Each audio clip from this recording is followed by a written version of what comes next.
Oh! Howdy y'all, Los here. Welcome to another episode of Bonsai-YEAH.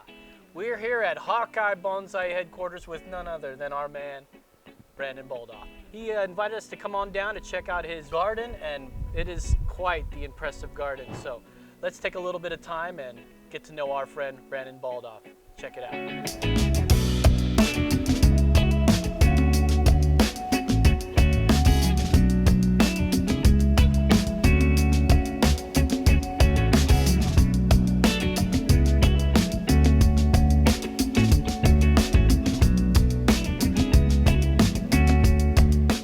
So as we walk into your garden, we see this little area. Tell me about this area. Yeah, this is where new things that have recently either been put together or collected have basically a sanctuary from the sun. There's lots of shade in this area, so like Yamadori that I've collected, some of the oaks, this big ash juniper, this trident maple here, for instance. All these are recently collected over the last season, and they're just kind of hanging out.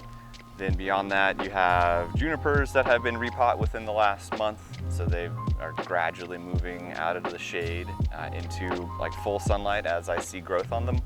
Then you have some of the deciduous slab plantings that were recently created. And what do I see right here in this wonderful blue container here? Oh yeah, you're part of that storyline. So wow, this is really flushed out with growth. Yeah. It is mighty healthy. It didn't skip a beat. Oh no, it's been sitting in the greenhouse since we dug it up. It went right into that bonsai pot to my surprise.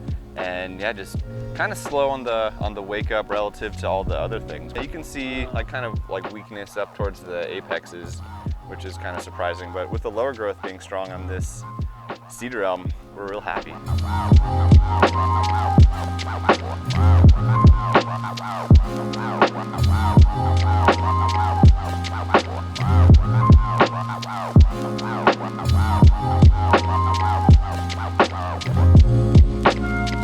What's up, Merlin?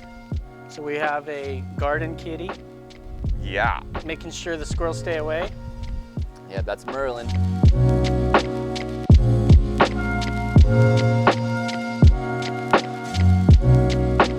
There's so much to take in. What do we do first? But do you have a favorite out of this little area? Sure. What's something that you really are proud of right now or really looking forward to? Yeah, there's a few sentimental things that I can touch on within this small sector. All of these junipers here, these are what you would call Juniperus pinchotai. Essentially, it's a Texas redberry. So these are all unique to Northwest Texas and some of New Mexico. And they were all collected by me and then have been in plastic training pots for a year or two. And then now I finally moved them into ceramics to help them showcase their excellence. So I'm really excited for this specific composition. There are 5 junipers that are all nested together within this rather radical rock planting. Wow. The dark rock material is unique in itself. Yeah, so I was happy to find kind of my practice of using landscapes and rocks in the landscapes, and then actually putting that into a really nice Japanese container to kind of flip it on its head instead of using a slab. Wow, it's really cool. Where did you collect this? All the junipers are from near Abilene. Got a friend up there who has access to ranches, so we go up there and dig up stuff. We also got, so similar in vein, this ash juniper was collected with my friend up there. So that was a recent dig this year, showing some strong health. And it's actually his. He basically sent it home with me, John Bogard, respect. He sent it home with me and I'm tending to it until it fully recovers, then I'll deliver it back up to him next dig season. Wow, man. And then to continue on, naturally, this beautiful elm has got some cool history. We made that video out of Llano, Texas. So, there's some cool sentimentality there with Bonsai-YEAH. One of my good friends, Crystal, you met her through Roland. She made this container. So I'm always happy to use friends' pottery and find really interesting ways to bring out a tree with something that's really been pairs nice with that tree. Yeah, a little like the color. Chinese juniper. Other sentimental pieces through here. this giant cedar elm, I'm That is actually a monster. gonna do some carving with Will Baddeley on this one. So he's coming into Austin like in May for our club. So we're gonna do some carving on that one. This is a really old, from George Brown in Austin Bonsai Society, this Japanese maple fringe leaf. My dad's been actually getting into bonsai, so he's been taking care of that one for the last few years. Fringe leaf, huh? It recently underwent some like root damage, and essentially like I'm now recuperating it back to health. So that's really cool to see it push out after like recuperating from the leaf damage. And then we have a grapevine that's kind of tucked away back here, Cute little leaves on that guy. which was actually from our wedding. So we had a grapevine plant Wow, look at that that. was on the end of each of our aisles, and that was like about 9 years ago. So I kept the plants and then repotted them, and now the individual plants are harmonized as a union, and it's How still cool going. is that? So it's Beautiful plant. fun to have something from the marriage, from a sentimental standpoint, right? Father-in-law, father. Los, we got some Bonsai-YEAH sentimentality, a good friend over here, and then the wedding. So those are some really, really This is a special great area to compositions. start, I tell you what. Yeah, and this is from MVP Bonsai. Oh, from that big dig that they had. Yeah, we used backhoe to dig this one out. I was like, we dug it up, and then that next weekend it froze, like down into the 20s all weekend. So I've been really nervous about this one, or really anxious to see it come back. And luckily, we're starting to recently see some pushing out. See popping.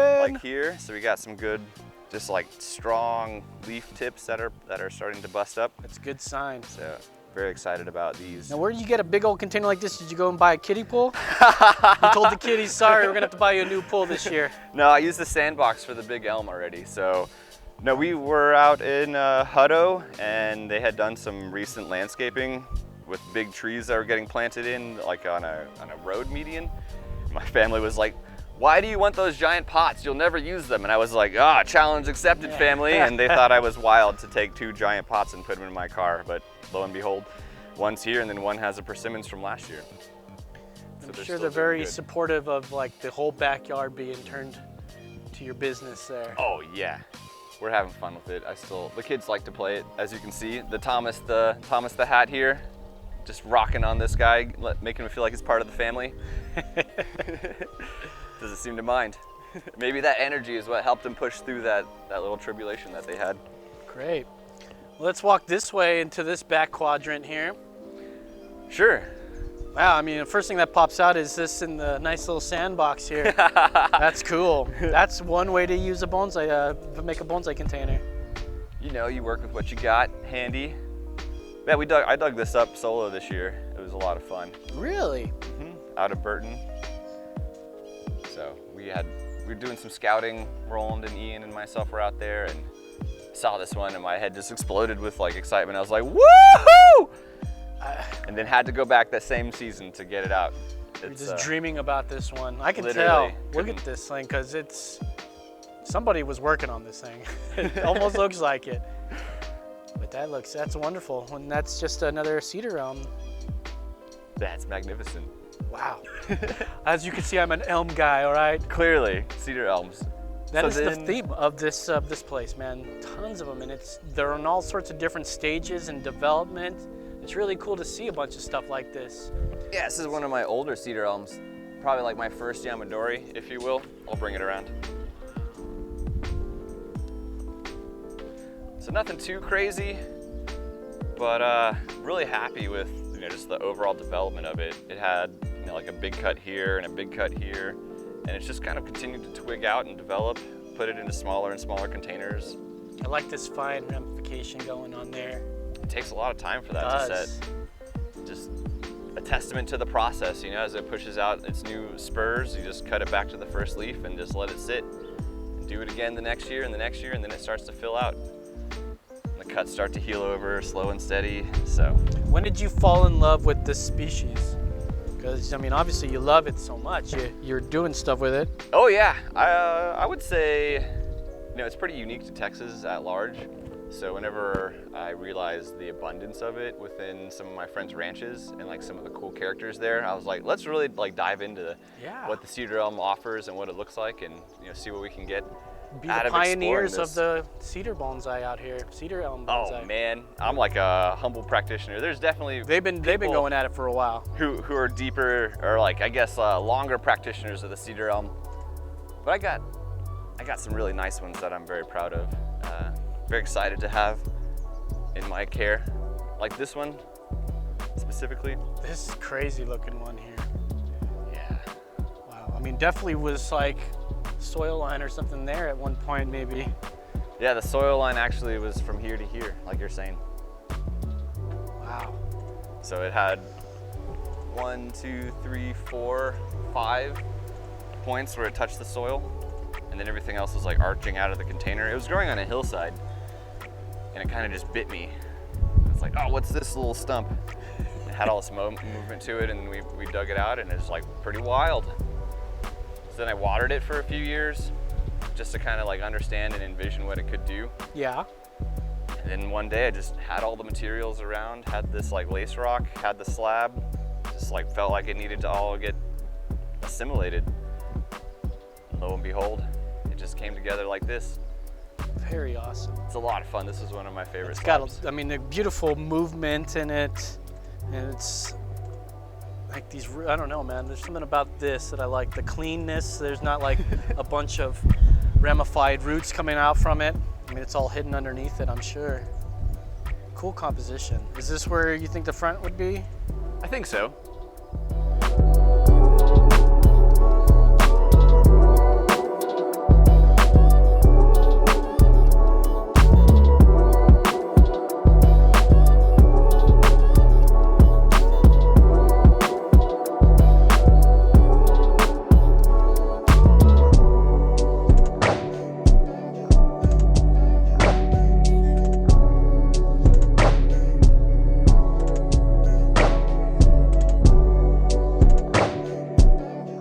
Man.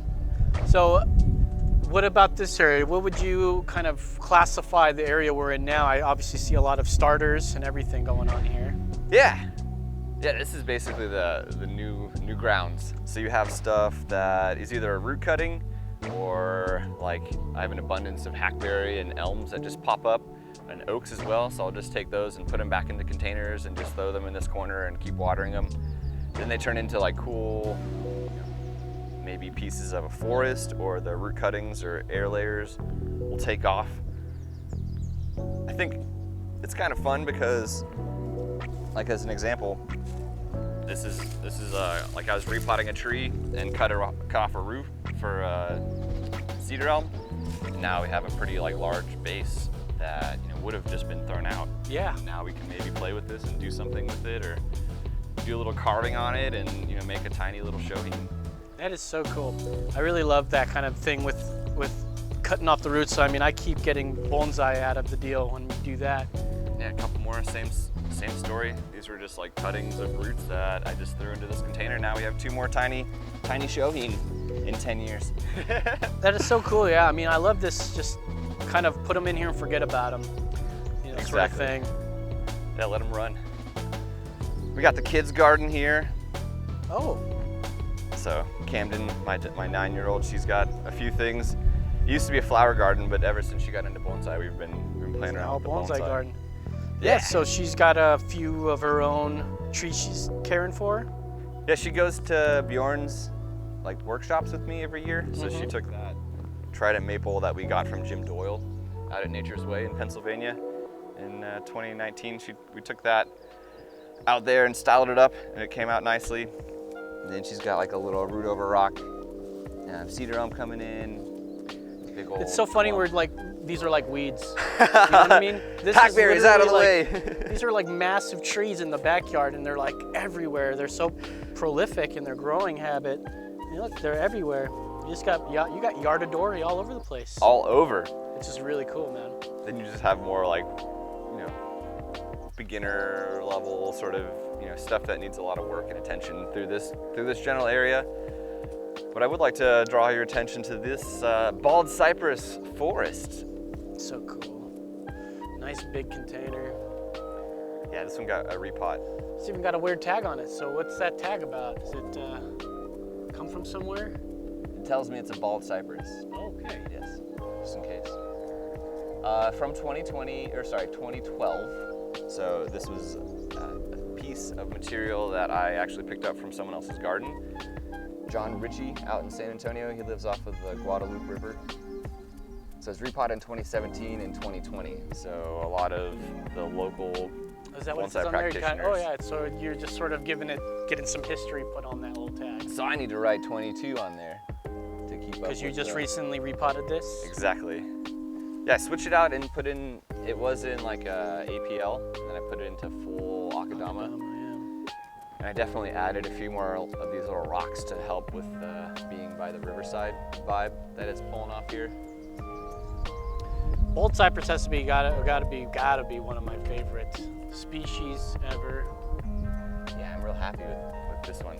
It's got a lot of ramification. I mean, from 2012, right? So Hopefully it has a lot of ramification. I'm excited to take it on. John basically had no more space, and/or as you get older, right, things of this size are just harder to maintain. So he's got to make the right decision and choose to let them go or let someone else take care of them. It's a good time to come and visit the garden. I mean, I'm sure just a month ago these were probably still bare and maybe some tiny little buds popping, Yeah, exactly. This is a great time. Everything's wide awake, Beautiful. bustling.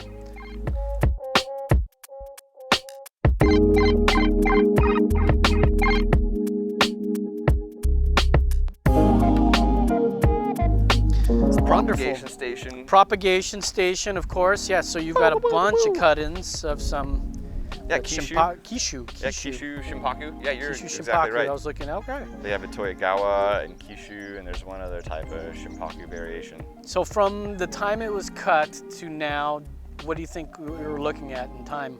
Oh, 1 year. So 1 year. So these are definitely rooted and Yeah, I struck them last year, put them in big clumps, so there was maybe 5 in one of these containers.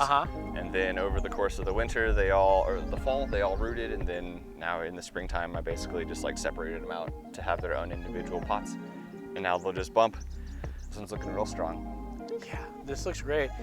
Yeah, I mean, these will be great for years to come. Workshops, demos. Yeah. Just getting someone started.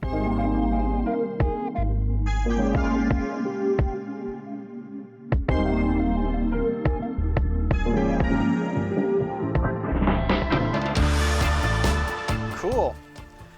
Over this way, we had a really, really magnificent brown turkey fig. Unfortunately, with the cold that came through in 2020, it just wiped it down. Had to restart pretty hard. But it came back. Yeah, it's coming back strong. So we're excited on this one. And that's all those shoots are a year old? Yeah, exactly. It bounced back real good. Yeah. So whenever this was really full, it acted as a nice shade covering for the Japanese maples. So this is kind of the small section of maples that I have in the garden, and then some trident projects.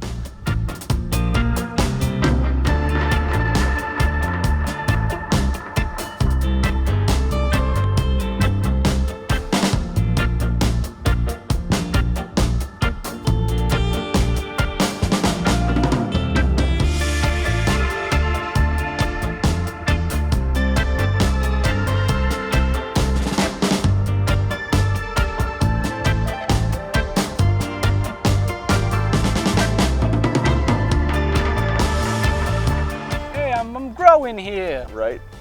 But this is where I have a few root over rocks too. And this is a cowbone. So I'm doing cool. trident maple on cowbone here and here.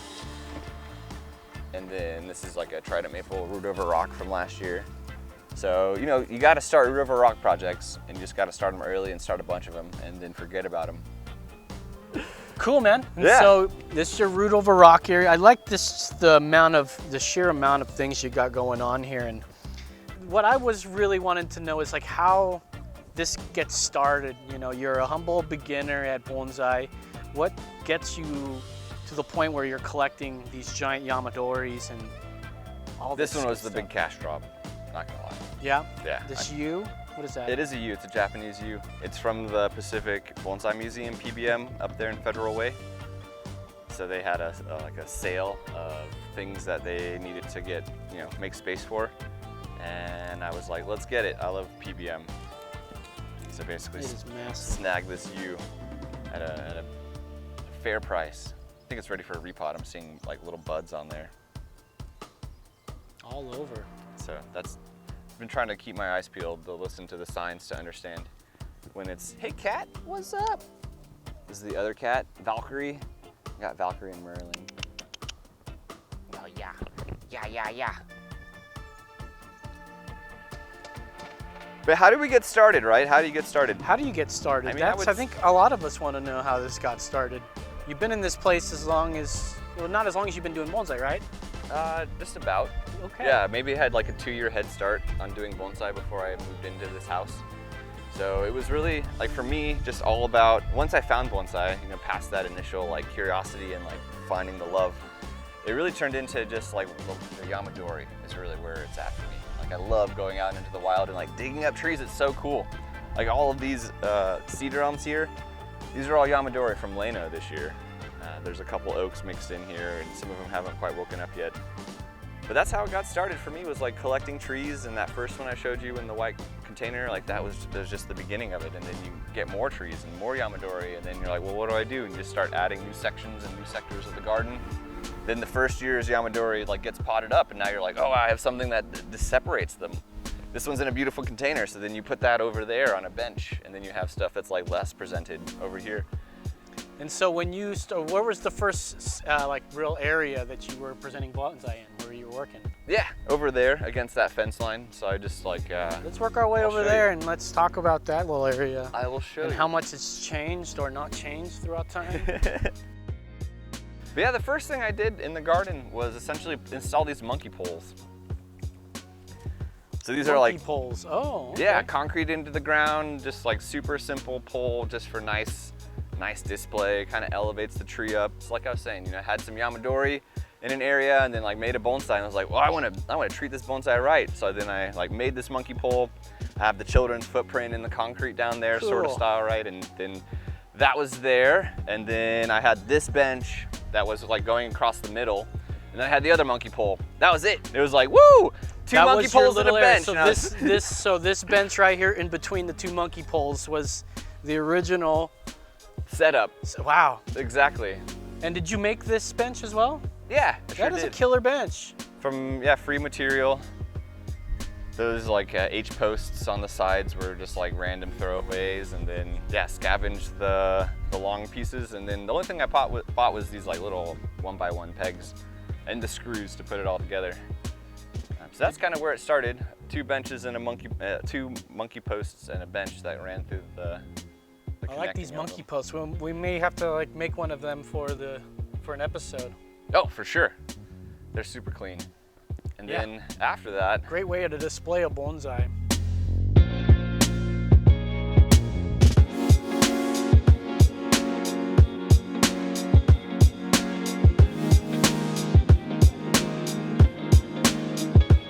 It's wonderful. I mean, are you a carpenter or something? oh no, I got like one of those chop saws.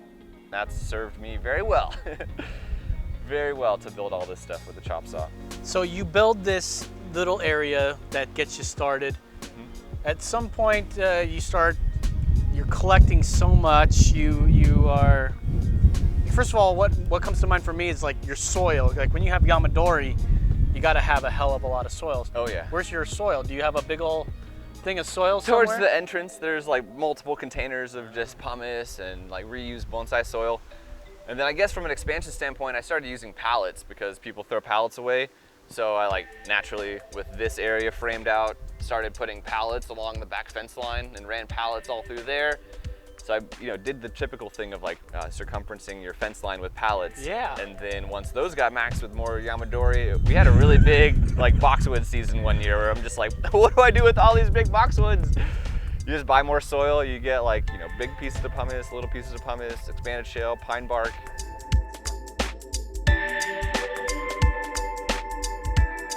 Cool, man. So yeah, I can totally picture that because I think that's what we all do. We have our little area, and then it sort of stays against the fence or something, and then you kind of grow it out this way, and then at some point you start dropping it in the middle here. running verticals and horizontal pallet Yeah, I lines. can see that you have like sort of farmland pallets, you know what I mean? Yes. I definitely love the use of pallets, milk crates and everything. Free material. Absolutely. Just to these keep were them up off the ground a little bit. rafters, like big rafters that were given to me. Look at how massive these are. So, you know, that's just like cinder blocks and giant pieces of wood.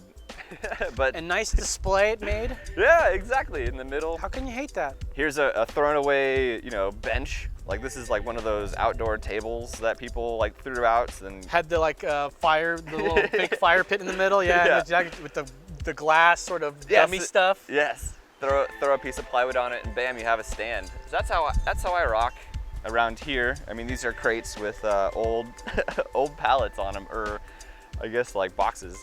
So I'm not too stingy with how, you know, throwing away shelves for closets.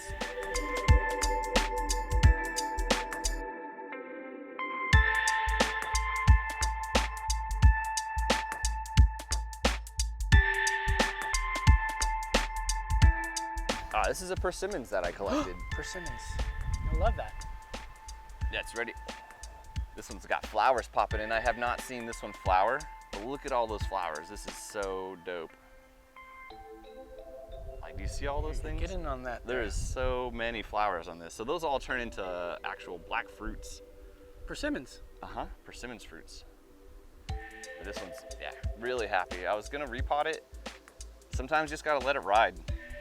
And then all the seedlings, like you're never going to run out of cedar elms, ever. And every year they keep popping 3, up. 4, 5, 6, 7, 8, 9. Yeah, there's at least 10 or 11 cedar elm seedlings in this one container, so. Just let them, let them hang out in there. Yep.